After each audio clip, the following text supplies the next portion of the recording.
हाय देरिन, अस्सलाम वालेकुम। हम और आप जो है आपके साथ ईद का दिन है, ईद की गहमा गहमी है। हमारे दोस्त बड़े अच्छे से ईद को सेलिब्रेट कर रहे होंगे। ईद के इस मौके पर आपकी खुशियों को बढ़ाने, अपनी खुशियों को बढ़ाने हम आपको मिलवा रहे हैं एक बहुत ही स्पेशल इंसान से। पाकिस्तान की एक बहुत बड़ी सेलिब्रिटी, एक बड़ा नाम, एक बहुत बड़े सिंगर, सब जानते हैं, सब ने उनके गाने सुने हैं। फिल्म डायरेक्टर भी हैं, प्रोड्यूसर भी हैं, राइटर भी हैं, गाते भी बहुत अच्छा है। इंजीनियर हैं, लेकिन उन्होंने अपनी इंजीनियरिंग से जिस तरह यहाँ शिफ्ट लिया और फिर इसके बाद जिस तरह ज़िंदगी में इंसान बढ़ता जाता है और तब्दीलियाँ आती जाती हैं, तो फिर गाने से आगे सियासत तक का सफ़र। बात कर रहे हैं जवाद अहमद। किसी भी तारुफ के मोहताज नहीं हैं, उनके घर में हम आज मौजूद हैं। तो यकीनन जितने हमारे दोस्त कैमरे के उस पार बैठकर हमारे इस प्रोग्राम को इस वक्त देख रहे हैं, बहुत हैरान भी हुए होंगे और बहुत एक्साइटेड हो रहे होंगे कि जल्दी से हम अपना कैमरा उनकी तरफ लेकर जाएं और उनसे बात करना शुरू करें। सारी बातें होंगी, ईद की गहमा गहमी भी उनसे डिस्कस करेंगे, उनकी ज़िंदगी के बारे में प्यारी प्यारी सी बातें आप तो पहले से जानते ही हैं, हम सब भी जानते हैं, लेकिन एक बार फिर से देखते हैं कि आज का दिन वो कैसे गुजार रहे हैं और ज़िंदगी में अब क्या हो रहा है। अस्सलाम वालेकुम। वालेकुम अस्सलाम। कैसे हैं आप? खैरियत। ईद मुबारक। आपको भी ईद मुबारक, तमाम देखने वालों को भी। Thank you so much. तबीयत कैसी है? बस ठीक है, तबीयत सही है, चलती रहती है, चलती रहती है। और बताइए कैसा गुजर रहा है आपका दिन? ईद का दिन आपको पता है नॉर्मली जैसा गुजरता है वैसे मेरा भी गुजर रहा है। नहीं नहीं, ये वो सुनना ही नहीं चाहते वो, क्योंकि आपको नॉर्मल नहीं समझते हैं, मतलब आप एक्सेप्शनल हैं। तो अब हर कोई आपकी एक एक बात जो है ना बड़े ध्यान से सुन रहा है कि भाई जवाद अपनी ईद कैसे गुजारते हैं। अब ये बताएं, हमें समझाएं कि एक सेलिब्रिटी की ईद कैसे गुजरती है। अच्छा, फिर तो लोगों को मायूसी होगी क्योंकि मुझे लगता है कि ईद एक ऐसा त्यौहार है जिसमें पूरा पाकिस्तान जो है उसके तमाम जो आम लोग हैं, जिसमें मैं भी शामिल हूँ, बेशक मेरे पे कैमरा लग गया, लोग मुझे जानना शुरू हो गए, लेकिन मैं एक आम इंसान हूँ, तमाम वही काम करता हूँ जो बाकी लोग करते हैं। तो मुझे लगता है ईद वाले दिन सारे बड़े स्पेशल होते हैं। आप देखेंगे बच्चों को उस दिन ईदी मिलती है, बड़े जो होते हैं वो एक दूसरे से मिलते हैं, घरों के अंदर पकवान पकते हैं और उसके अलावा लोग सैर करने निकलते हैं, कहीं जाते हैं आते हैं। तो ये बड़ा स्पेशल दिन होता है। और उसके साथ साथ ऑफ कोर्स जो कुर्बानी है उसका अपना एक वो पूरा एक माहौल बनता है। घर में कुर्बानी होती है, कुछ लोग घर में करते हैं, कुछ लोग बाहर करते हैं, जो हिस्सा ले लेते हैं। हम लोग उसमें से हैं जो हिस्सा अपना ले लेते हैं कुर्बानी। कोई एक कोई बड़ा कोई जानवर जो है उसकी हो जाती है और हमारे पास आ जाता है। तो मेरा ख्याल है कि ईद जो है वो अपनों के साथ होती है, घर वालों के साथ होती है और इसको हमेशा आम तरीके से ही मनाना चाहिए, तो सब मनाते हैं। चलें, ये तो आपने हमें समझा दिया, लेकिन हम समझने वाले फिर भी नहीं हैं क्योंकि आप हमेशा से स्पेशल हैं और आपकी हर एक्टिविटी जो है वो आपके मद्दाहों के लिए, आपके फैंस के लिए हमेशा से ही स्पेशल है। अच्छा, बचपन की बातें करते हैं ज़रा। बचपन की ईदें कैसी होती थी? हाँ, बचपन की ईद जो थी ना वो जितनी अब स्पेशल लगती है उससे बहुत ज़्यादा स्पेशल लगती थी। एक्चुअली बच्चे जो होते हैं ना उनको ईद वाले दिन ये एहसास होता है कि आज सुबह सुबह उठेंगे तो नए शूज़ जो हैं वो पहनेंगे, और वो रात को डब्बे में आते थे, वो बेड्स के नीचे घुसा दिए जाते थे, सुबह सुबह पहनने होते थे कपड़े। फिर अच्छा, मुझे वैसे शूज़ का ज़्यादा शौक था। अच्छा, वो बड़ा मज़ा आता था। अभी भी है? नहीं, मैं एक्चुअली मुझे उस तरह नहीं है कि नए नए शूज़ हों। मुझे क्या था कि वो नए शूज़ होते थे और वो आमतौर पे मेरी जो मदर है वो ब्लैक रंग का शू लेके देती थी, क्योंकि हम एक मिडिल क्लास का घर था और हमारे पास इतने ही पैसे थे ना कि वो ऐसा शू लेके थे जो बाद में स्कूल में भी चल जाए और वो कम से कम अगली ईद तक तो चल जाए। इंडीड। हाँ, तो वो होता था नया। अच्छा, मुझे ये भी पूछते हैं कि वेलक्रो वाला शू लेते थे या प्लेसेस वाला शू लेते थे? नहीं, मैं आमतौर पे ना वो जो जिसको कहते हैं ना मुकेशंस कहते थे उनको, वो वाला वो पहनता था और जिसकी वो जेब सी होती है आगे, लेसेस वाले कम पहनता था, क्योंकि लेसेस बंद करना जो है ना और खोलना, उससे मैं आज तक शुरू से लेके आज तक थोड़ा सा ना अवॉइड करता हूँ उसको मैं। अच्छा, अच्छा ऐसी बात क्या है कि ना बच्चे जो, तो मैंने भी ये देखा है कि बच्चे जो खासतौर पे बॉयज़ जो होते हैं ना, इन्हें लेसेस बंद करने से इनकी जान जाती है। मतलब ये जो इस किस्म की चीज़ें होती हैं टेक्निकल किस्म की, ये लड़के देर से क्यों सीखते हैं? मुझे लगता है कि जैसे वैसे लड़कियां तो पहनती नहीं है ना, आमतौर पर लेसेस वाले शूज़ नहीं पहनती ना, और बच्चे जो होते हैं ना उनको होता ये है कि वो स्कूल में भागते दौड़ते हैं और उन्होंने वो पहनने होते हैं, थोड़ी देर के बाद तस्मा खुल जाता है। यही तो बात है। और कई दफ़ा वो भागने में भी रुकावट होती है, कई दफ़ा लोग गिर भी जाते हैं बच्चे। एक तो ये है, दूसरा ये कि बच्चों को लगता है कि कौन नीचे फिर झुके उसको दोबारा वो करे। मुझे लगता है वो जरा थोड़ा सा ना तो कम्बरसम होता है, लोग इस तरह देखते हैं उसको, बच्चे इस तरह देखते हैं। स्कूल लाइफ कैसी थी? स्कूल लाइफ मेरी बहुत अच्छी थी, क्योंकि मैं स्कूल का सिंगर भी था, मैं क्रिकेट भी बहुत अच्छी खेलता था। सबसे पहले कब गाना गाया था? स्कूल लाइफ में ही गाया था? हमारे स्कूल में ना एक विज़र्ड आ रहा था, जादूगर जिसको कहते हैं, तो वो एक्चुअली मैजिशियन के तौर पे उसको कहा जाता था स्कूल्स के अंदर। तो मैजिशियन आ रहा था और वो लेट हो गया। अच्छा। और वो काफ़ी लेट हो गया। उससे पहले मैं आमतौर पे जो कोरसेस होते थे ना, उनमें मुझे मेरे टीचर्स खड़ा कर देते थे, उनको पता है अच्छा गाता है, तो ये तो कोरसेस ही ज़्यादातर होते थे। कई दफ़ा ये भी होता था कि मैं लीड पे आ जाता था और पीछे लड़के लड़कियां खड़े हो जाते थे। लेकिन ये जो वाक़या ना, ये बड़ा मज़ेदार है। वो मैजिशियन हो गया लेट और तकरीबन 1-1.5 घंटा लेट हो गया। बच्चे सारे जमा किए हुए थे उन्होंने एक कोर्ट यार्ड में, काफ़ी बड़ा था वो स्कूल का, वहाँ बास्केटबॉल कोर्ट भी था, काफ़ी बड़ा कोर्ट है वो। तो वो उसमें लोग बच्चे जमा हुए पूरे स्कूल के। अब प्रिंसिपल परेशान के वो लड़का बेचारा जो भी था, वो क्या प्रॉब्लम थी उसकी मुझे नहीं पता। फिर उन्होंने आखिरकार कहा कि अब क्या किया जाए इनको बिठाने के लिए। तो मेरी टीचर जो थी, क्लास टीचर, उन्होंने कहा कि ये ना जमात हो गए कि बच्चों को गाने सुनाता है। अच्छा। तो मैंने माइक में मैं खड़ा हो गया और मैंने गाने सुनाने शुरू कर दिए, मतलब बच्चों ने ताली बजानी शुरू कर दी। आपको घबराहट नहीं होती थी बचपन में? कभी माइक, वो स्टेज फियर नहीं होता था? नहीं, गाने का नहीं, मुझे गाने की एक्चुअली मुझे घबराहट नहीं होती थी। मुझे घबराहट से ज़्यादा हल्की सी, वो कहते हैं ना जैसे एक अम्यूज़मेंट का जो एक पहलू होता है कि मैं कोई मज़ेदार काम कर रहा हूँ, मुझे ये फील होता था। लेकिन जब मैं पहली दफ़ा बैंड में अपने स्टेज पे चढ़ा ना, मेरे आगे बहुत बड़ी ऑडियंस बैठी थी, और प्रॉब्लम ये थी कि मेरे बैंड के लिए भी वो मेरा पहला कॉन्सर्ट था, क्योंकि मैंने एक आदमी को रिप्लेस किया था जुपिटर्स के लिए। And Jupiters used to be one of the 2 biggest bands of Pakistan. एक वाइटल साइंस था, एक जुपिटर्स था। हमारा गाना था यारो ये दोस्ती है, तो वो अब मैंने चूँकि रिप्लेस किया था, and that was like my test on the first day of my string of concerts. तो मैं ऊपर चढ़ा स्टेज पे, तो मैं उस वक्त थोड़ा सा, मुझे याद है पहली दफ़ा मैंने सोचा यार ये क्या, वो गला मेरा थोड़ा खुश्क हो गया, ये याद है। लेकिन बहरहाल मैंने गा लिया। तो उसके बाद मुझे स्टेज फ्राइट या स्टेज एंग्जाइटी नहीं हुई, कभी भी नहीं? नहीं। अच्छा, कभी बाहर के मुल्क, ज़ाहिर है कभी क्या, कितनी बार परफॉर्म किया है और कितनी कितनी जगहों पर, कितने कितने मुल्कों में परफॉर्म किया है, कोई मज़ेदार सा इंसिडेंट, कोई, ज़ाहिर है कितने होंगे, तो कोई हमारे साथ शेयर करें। एक्चुअली लोगों के रिस्पॉन्सेस बड़े मज़ेदार होते हैं ना। कभी कोई आप खड़े होते हैं तो कोई आपको कहता है जी ये, मतलब आप स्टेज पे खड़े हुए और नीचे से कोई आपका जीन्स पकड़ के ना ऐसे से करते, आप देखते हैं तो वो कहता है कि ये घड़ी मेरी तरफ से रख लें। तो पाकिस्तान कहता है क्या हो गया, ये घड़ी मैं कैसे रख सकता हूँ। तो वो कुछ इस तरह के फैंस होते हैं। फिर कुछ लोग होते हैं वो यही वाली बात कि वो आपको पकड़ने की कोशिश करते हैं। वो इतने वो हो जाते हैं, इन्वॉल्व हो जाते हैं, एक्साइटेड हो जाते हैं ना, तो वो पकड़ने की कोशिश करते हैं। तो कई दफ़ा इतना हो जाता है अजीब मामला कि आदमी उनको पोलाइटली कह भी नहीं सकता कि छोड़ो, और पीछे जाना भी होता है कि बंदा गिर ही ना जाए। आप स्टेज के किनारे पे खड़े होते हैं। इस तरह की काफ़ी चीज़ें हुई हैं मेरे साथ। फिर लोग जो हैं वो बैक स्टेज पे आ जाते हैं और वहाँ आके फिर वो बहुत ही ज़्यादा वो प्यार जताते हैं। तो इस तरह की चीज़ें हैं जो मुझे लगता है कि याद रहती हैं बाद में। फैंस प्यार तो जिताते हैं और क्यों न जिताएं, बनता भी है।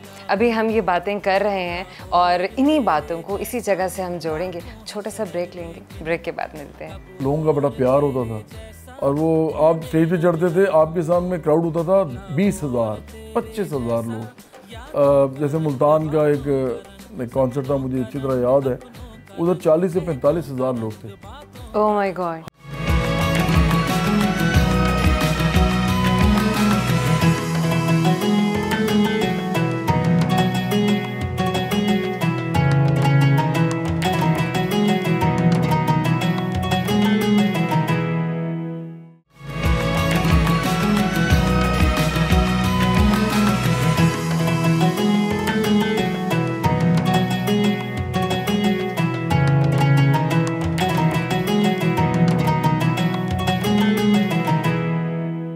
वेलकम बैक, ईद मुबारक। हम और आप मौजूद है जवाद अहमद के घर में, और हमारे जो दोस्त हैं ना बहुत ज़्यादा एक्साइटेड हैं क्योंकि वो सुनना चाह रहे हैं कि फ़ैन्स कैसी कैसी हरकतें करते हैं और जवाद के साथ ज़िंदगी में फ़ैन्स ने क्या क्या कुछ किया हुआ है, कितना प्यार दिया हुआ है, किस किस तरह से दिया हुआ है।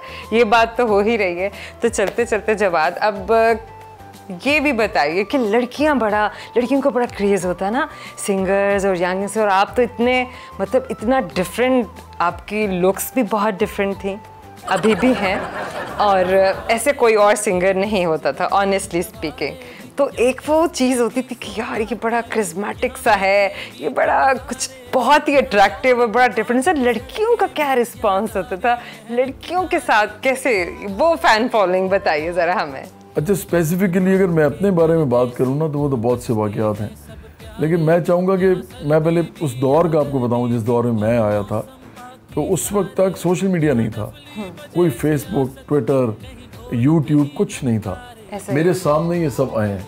बल्कि मैं 2003 में मैंने अपना जो थर्ड एल्बम निकाला, उस वक्त तक आई वॉज एवरीवेयर। मतलब मेरा नाम शक्ल लोग पहचानते थे, मेरे एल्बम्स लोग ख़रीद रहे थे लाखों की तादाद में। मेरा पंजाबी म्यूज़िक था तो वो बड़ा इन्फेक्शस कंटेजियस सा म्यूज़िक था, तो पूरे पाकिस्तान में जाता था। सिंध में भी लोग नाचते थे, पख्तूनख्वा में, पंजाब में तो था ही। तो पठानों को, सिंधियों को, आपने तो सबको भंगड़े पे नचा डाला था आपने। हाँ। तो इंडीड। तो अब वो जो दौर था ना वो ये था कि उस ज़माने में ज़्यादा स्टार्स नहीं थे।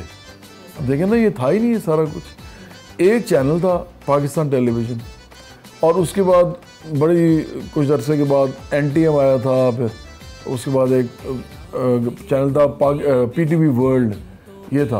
तो अभी तक कोई और चैनल नहीं थे, जियो भी नहीं था, कुछ ARY भी नहीं था, कुछ भी। PTV 2 से कुछ आता था, एक और चैनल भी आता था, कुछ एंटरटेनमेंट के उस पे ज्यादा प्रोग्राम्स होते थे। वो जो भी था PTV था ना। एक PTV 1, एक PTV 2, एक NTM, वो भी उन्हीं का, आप समझे, शायद एंटेना पे आते थे ये सारे, और एक था PTV वर्ल्ड। तो मेरे ज़माने में सिर्फ दो ही थे, PTV और PTV world.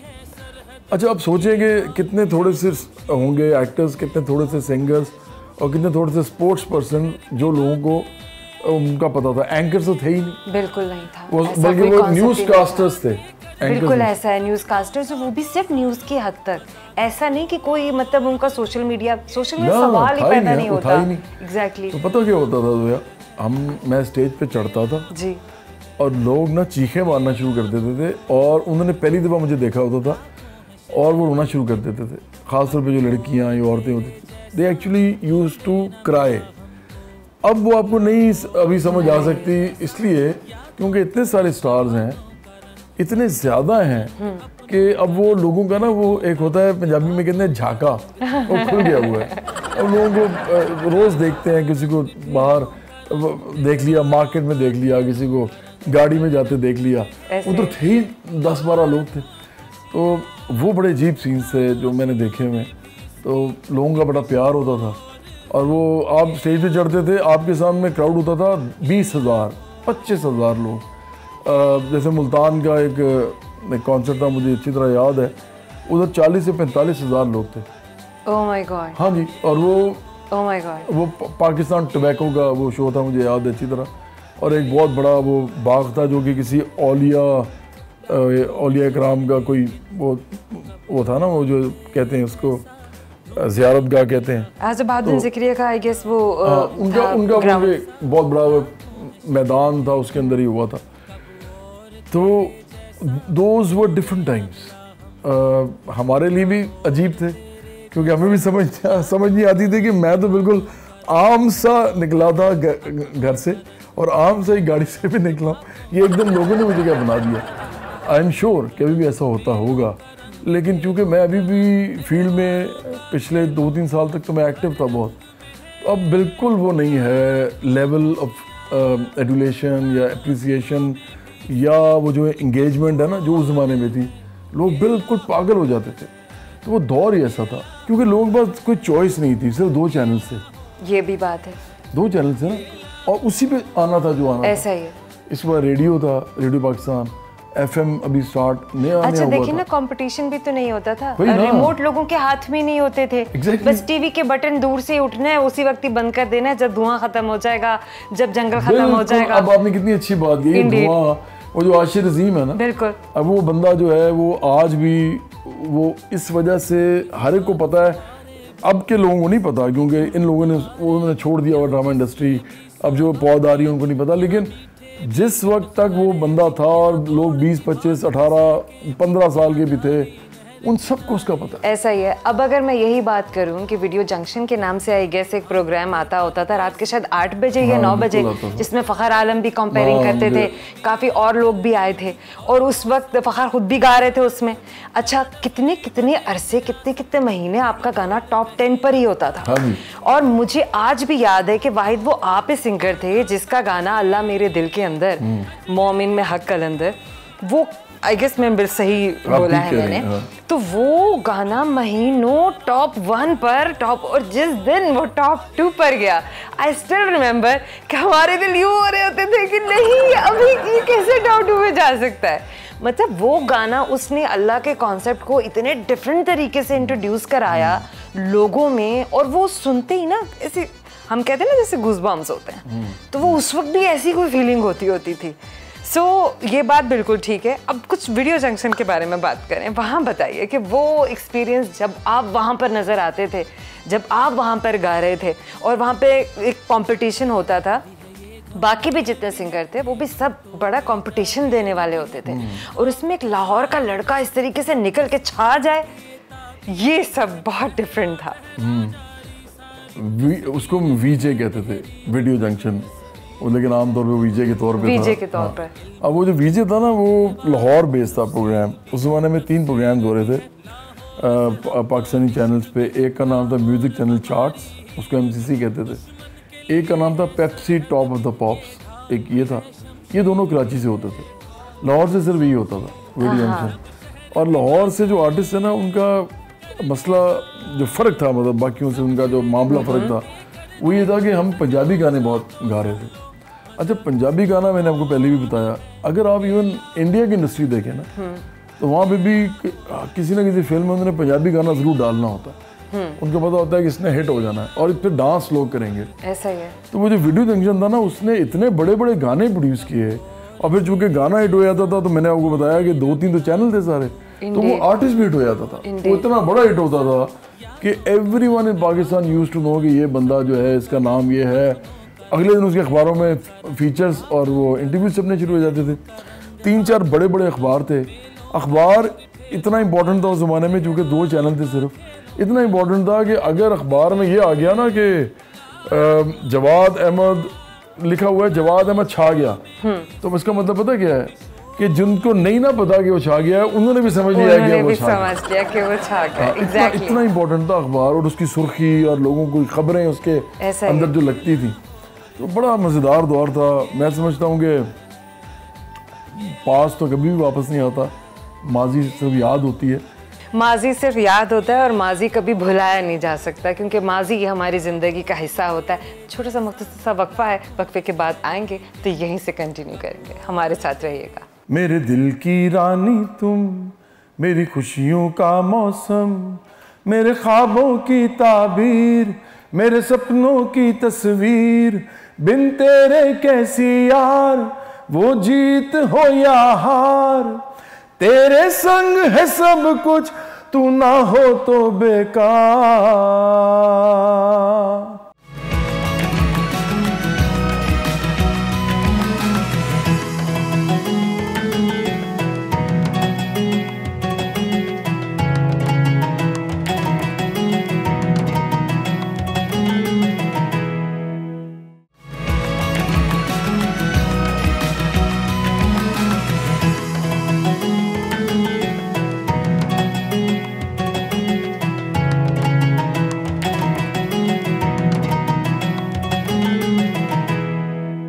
Welcome back, Eid मुबारक। हम और आप मौजूद है जवाद अहमद के साथ, हमारे साथ ही बैठे हैं। तो बातें हो रही हैं गानों की, बातें हो रही हैं माजी के उस खूबसूरत से वक्त की जब इतने बड़े बड़े स्टार्स हमारे पास होते थे, और हमारे पास होकर भी वैसे हमारे पास नहीं होते थे, लेकिन जब हम उन्हें देखते थे तो हमारी खुशी की इंतहा कुछ और ही होती थी। ये वो चीज़ें हैं जो हमने एक्सपीरियंस की हैं, ये वो चीज़ें हैं जो जेनजीज ने एक्सपीरियंस नहीं की, जो हमारे अल्फाज ने एक्सपीरियंस नहीं की, लेकिन मिलेनियल्स ज़रूर जानते हैं कि वो स्टारडम क्या था। जवाद, हम बात कर रहे थे वीडियो जंक्शन की, तो इतना खूबसूरत से गाने गाए। इसी बात पे कोई अमेजिंग, उन्हीं खूबसूरत गानों में से कोई अमेजिंग और ख़ूबसूरत सा गाना हमारे दोस्तों के लिए।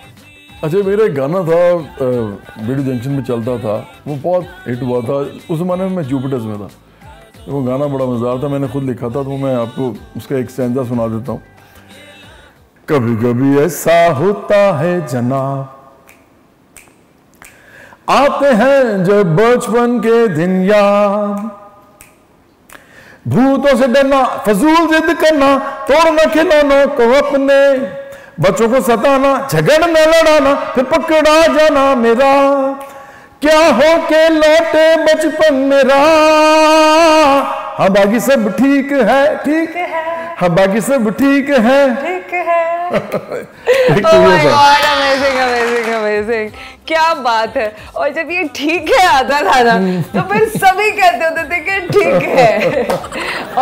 I wanted to redo this song, मैं किस दिन करूँगा। This is super amazing, super amazing, super amazing। और इतना डिफरेंट कॉन्सेप्ट था, इतना नेचुरल कि हर किसी की कहानी थी इसके साथ जुड़ी हुई।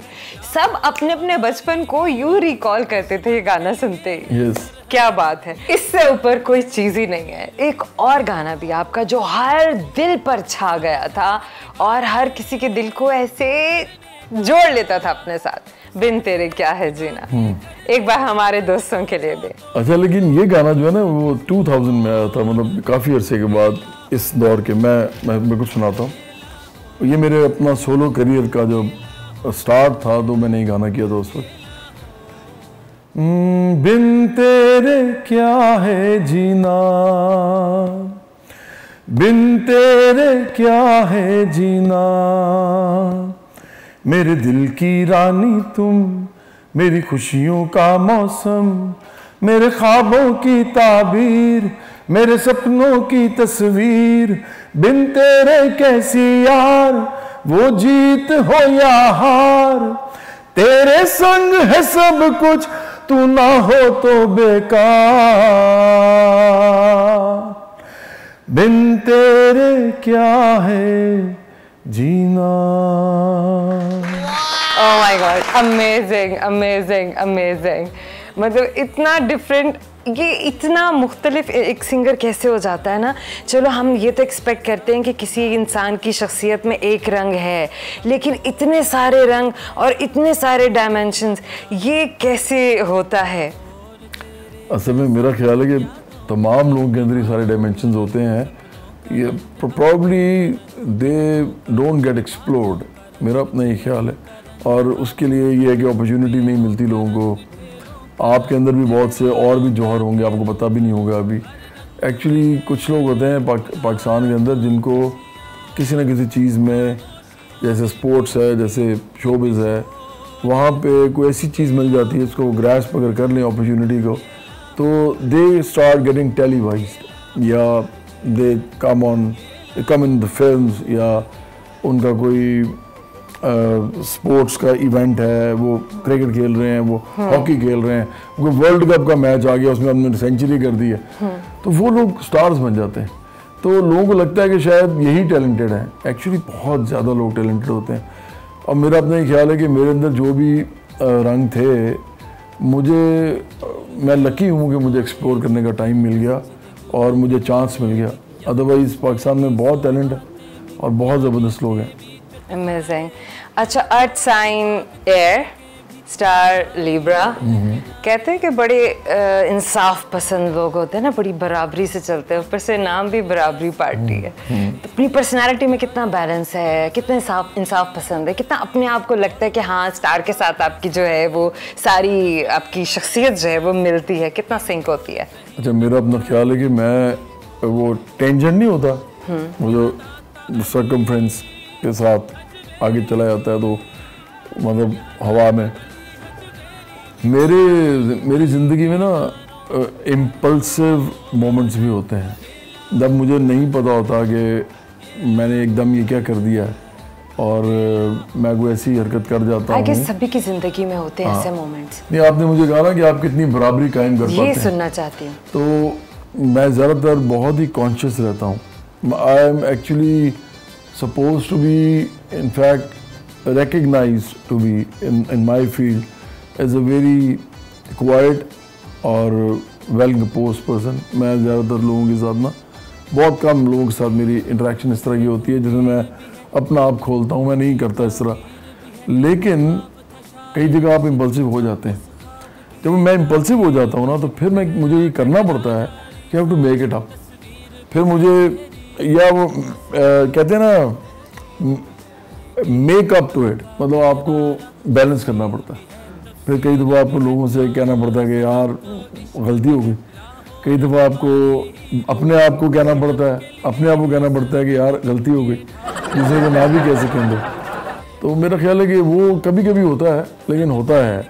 अदरवाइज मैं काफ़ी बराबरी से चलता हूँ। अच्छा, कुछ लोग इतने हार्ड और हेवी किस्म के होते हैं ना, I would choose one word, heavy, कि मतलब पता है गलत कर दिया है, लेकिन उसको फिर दबा के अपने अंदर ही बैठे रहना कि हाँ बस कर दिया है तो कर दिया है ना, कि नहीं। मुझे लगता है कि आपका जो है, आपकी जो शख्सियत है वो ये कि जब तक आप उसे क्लियर नहीं कर लेते, कि सेल्फ सेटिस्फेक्शन नहीं हो जाती कि मैंने इसको जो किया है इसे मैं कॉम्पनसेट करूँ चाहे किसी भी तरीके से, तब तक जो है वो नींद नहीं आती होगी। Yes, I can definitely lose my sleep over it, और इसीलिए मैं ये नहीं करता। फिर मुझे आई हैव टू समहाउ, वो कहते हैं रिजॉल्व इट।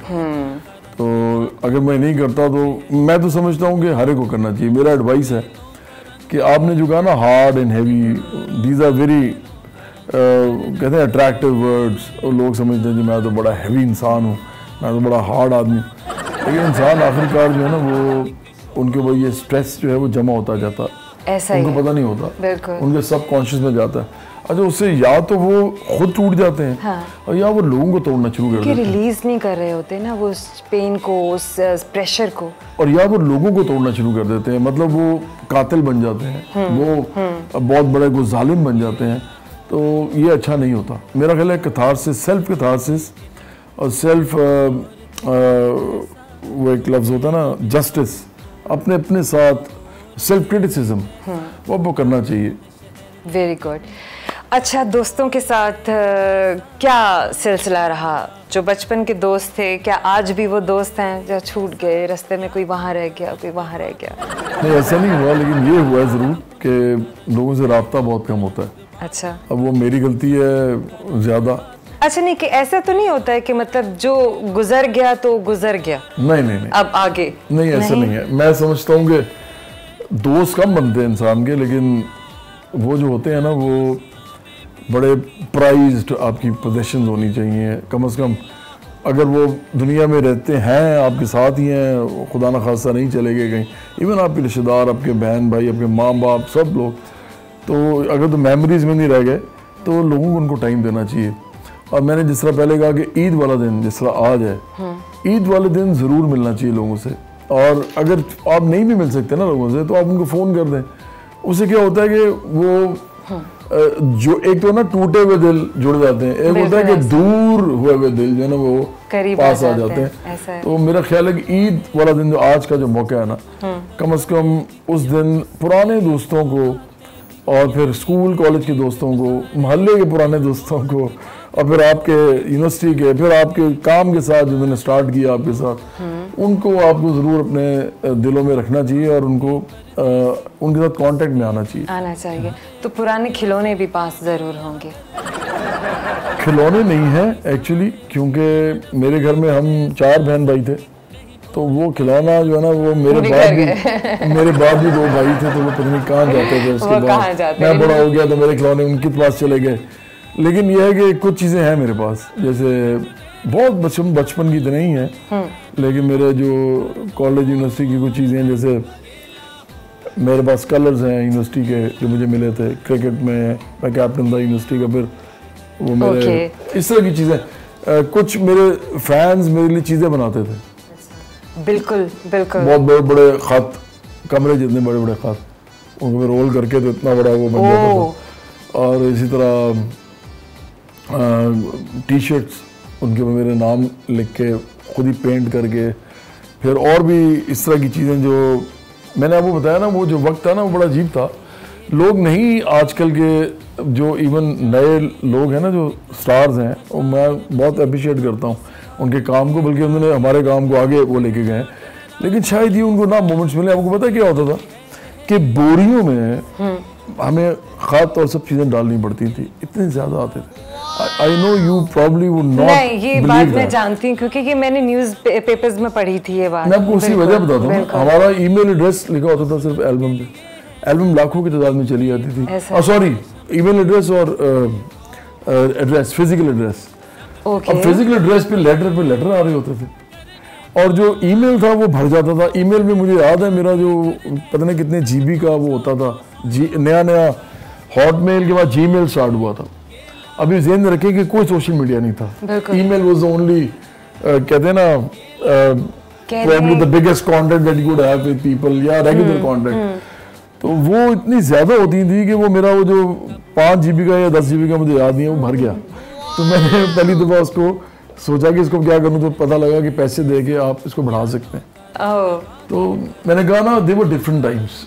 अब बिल्कुल टाइम चेंज हो गया, वक्त बदल गया है, लोग बदल गए हैं, सोच बदल गई है, लेकिन ईद हमें उसी तरह से जोड़े हुए है। हमारी पुराने खूबसूरत वक्त, वो लम्हात, वो दिन, वो यादें सभी हमारे साथ हैं। आज हमने भी उन यादों को, उन दिनों को, उन खूबसूरतियों को आज के ज़माने से, आज के वक्त से जोड़ने की कोशिश की है और ईद के रंगों को दोबाला किया है। यकीनन आपको हमारा ये प्रोग्राम बहुत अच्छा लगा होगा। इससे पहले कि हम आपसे इजाज़त लें, हम जाएं, thank you so very much Jawad कि आपने हमें इतना खूबसूरत वक्त दिया और हमारी और हमारे दोस्तों की खुशी को और ईद को और भी ज़्यादा अमेजिंग बना दिया। Thank you so much. बहुत शुक्रिया आपका भी। जाने से पहले सुनेंगे एक और अमेजिंग सा गाना हमारे दोस्तों के लिए।